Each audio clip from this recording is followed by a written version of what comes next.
Hayoim Shmona v'shloshim yom shehem chamisha shavuos v'shlosha yamim la'omer.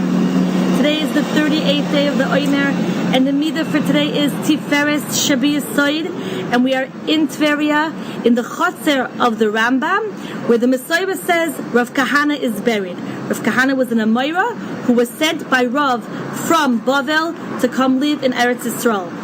Tiferesshebeyesod.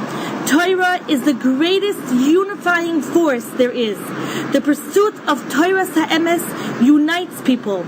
We study B'charusa. Torah study unites us with our true self and unites us with HaKadosh Baruch Hu. Torah's emes unites us in our common pursuits of our true goals for life. V'ani kirvas Elokim litov, to come close to HaKadosh Baruch Hu. But in the pursuit of Torah's emes, one still must take into account kavod habrios.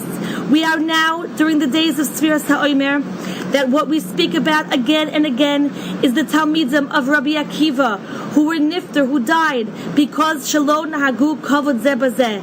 In their pursuit of Torah Ha'emes, Kavod Habrios was in some form put to the side and neglected. When Rav Kahana first came to Eretz Yisrael, Rav told him, when you go to the yeshiva of Rabbi Yochanan, don't open your mouth. Don't ask him any questions. He came to Eretz Yisrael and he met first Reish Lakish. And while he was talking to Reish Lakish realized this is a Talmid Chacham. And he said to Rabbi Yochanan, the lion has come from Bavel. Allah Arimi Bavel.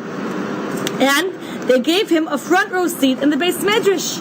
And Rabbi Yochanan is teaching, and Rav Kahana is silent. He doesn't ask any questions. And because he sits there silently, he gets demoted 7 benches back, all the way to the last bench. And he says to HaKadosh Baruch Hu, please, may the kapara of me be moving 7 benches back. By this demotion, erase the 7 years that Rav told me I have to be quiet in Rabbi Yochanan's yeshiva. And he began engaging with Rabbi Yochanan in Torah. He asked him to repeat over his shir. He began asking him all of his questions that he had, and he revealed himself as a baki, as someone who really knows his things. Rabbi Yochanan was so impressed with Rav Kahana that he asked his Talmidim to please help him see Rav Kahana. Rav Yochanan was a very, very old man, and his eyebrows had become very thick, and they had covered his eyes.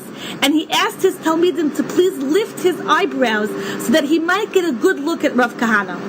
Now, Rav Kahana, who the Gemara tells us was an exceptionally good-looking person, he had something with his lips that was very unusual, that there was some kind of shesa, a split in his lips, which made them look like he was smirking. So when Rabbi Yochanan's Talmidim lifted his eyebrows, and Rabbi Yochanan sees Rav Kahana, he looks to him as though he's smirking, and Rabbi Yochanan was insulted. He thought that the Ari, the lion who came from Bavel, is making fun of the Eretz Yisrael Dika Rabbanim, that maybe those Rabbanim in Eretz Yisrael, we don't know Torah like those did in Bavlim, and he was kind of smirking on him, looking down upon him. And as soon as Rabbi Yochanan felt this, Rav Kahana died on the spot. Afterwards, the Talmidim of Rabbi Yochanan came and explained to him. They understood that there was a misunderstanding here.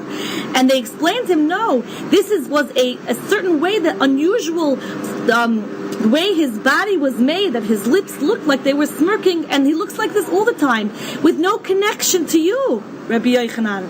Rabbi Yochanan went immediately to the place where Rav Kahana was buried, and on top of Rav Kahana's grave was a snake, and Rav Yochanan calls out to the snake, move away so that a Rebbe can come visit his Talmud, and the snake doesn't move. And Rav Yochanan calls out again to the snake, move away so that a friend can visit a friend, and the snake won't move. And then he calls, move away so that a student may visit his master, and the snake immediately slithers away. Rav Yochanan is Rav Yochanan, and in a nace, he apologizes to Rav Kahana, and he's Mechaye Mason. He brings him back to life. And when he brings him back to life, he invites him to come learn in the Beis Medrash again. And Rav Kahana says, wait a minute, I'm not so sure that I want to do this again. What's going to be? And then Rabbi Yochanan said, you know what? If you're not going to come learn in my Beis Medrash, at least let me ask you the questions I have.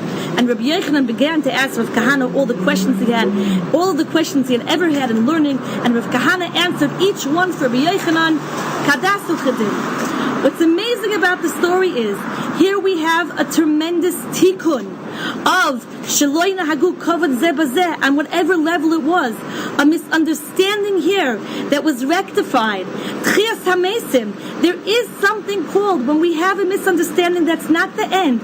We shouldn't write it off, but rather we should pursue reconciliation, and we should go after it, just like Rav Yochanan was willing to face a snake 3 times in order to clarify with Rav Kahana, in order to pursue the reconciliation and not leave any misunderstandings. This is the midah of Tiferes Shebeyesod. Tiferes is the emes, is the Torah. Yesod is the strength of relationship. The kavod habriyos, the kavod ben adam lechavero, the v'ahavta l'reacha kamecha. The two together, anything is possible. The two together is true glory and true revelation of HaKadosh Baruch Hu's name. So Hayoim, think in your recent past of a possible misunderstanding that might be between you and somebody else, or a topic which really needs to be clarified, but everybody has been pushing it under the carpet, the proverbial elephant in the room, and put it on the table, clarify it, make sure that there's no misunderstanding, that there's no hurt feelings, that I'm not hurt because I think that somebody else meant something else, and somebody else is not hurt because they think that I meant this. Clarification of all misunderstandings. And HaKadosh Baruch Hu should help us, that we should be zoichet to pursue together Torah's emes, to unify together under the banner of Torah, and seek and learn Torah together with emes and with achdos. Hayoim.